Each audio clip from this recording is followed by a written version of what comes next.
पुणे जमीन घोटाळा प्रकरणात आता एक नवीन समिती स्थापन करण्यात आलेली आहे। अतिरिक्त मुख्य सचिव विकास खारगेंच्या अध्यक्षतेत समिती स्थापन केल्याची माहिती आहे। मुख्यमंत्री देवेंद्र फडणवीसांनी या संदर्भात निर्देश दिले असून पुणे तहसीलदार सूर्यकांत येवले तात्काळ प्रभावाने निलंबित झाल्याची माहिती। पुणे जमीन घोटाळा प्रकरणी पार्थ पवारांच्या अडचणी वाढणार का याकडे आता लक्ष आहे।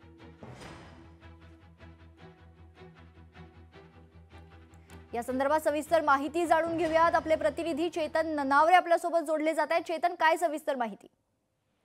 निश्चितच नीलम, एकंदरीतच आत्ताच मुख्यमंत्र्यांनी ज्या प्रकारे माहिती दिलेली होती त्याप्रमाणे तातडीची कारवाई करण्यात आलेली आहे। पुण्याचे जे तहसीलदार आहेत सूर्यकांत येवले यांना तात्काळ निलंबित करून त्याचे आदेशही जारी करण्यात आलेले आहेत।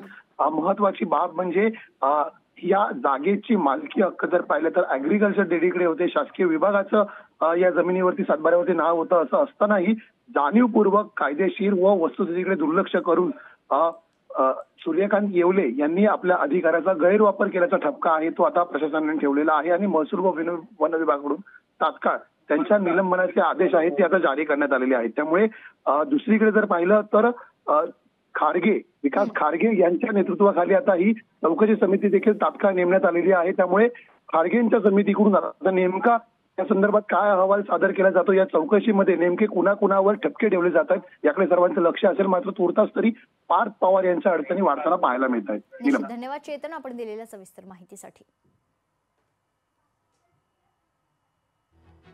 तर पार्थ पवारांवर आता गंभीर आरोप केले जात आहेत आणि त्या अनुषंगाने पार्थ पवार यांच्या अडचणी वाढणार का याकडे सर्वांचं लक्ष आहे। पुणे तहसीलदार सूर्यकांत येवले तात्काळ प्रभावाने निलंबित झाल्याची माहिती समोर येते। खरं तर विकास खारगे यांच्या अध्यक्षतेत या समितीचं चौकशी समितीचं स्थापना करण्यात आलेली आहे। मुख्यमंत्री देवेंद्र फडणवीसांनी या संदर्भात महत्त्वाचे निर्देश दिलेत।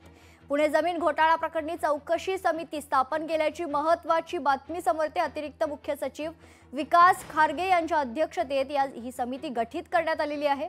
मुख्यमंत्री देवेंद्र फडणवीसांनी या संदर्भात निर्देश दिले असून पुणे तहसीलदार सूर्यकांत येवले तात्काळ प्रभावाने निलंबित झाल्याची माहिती।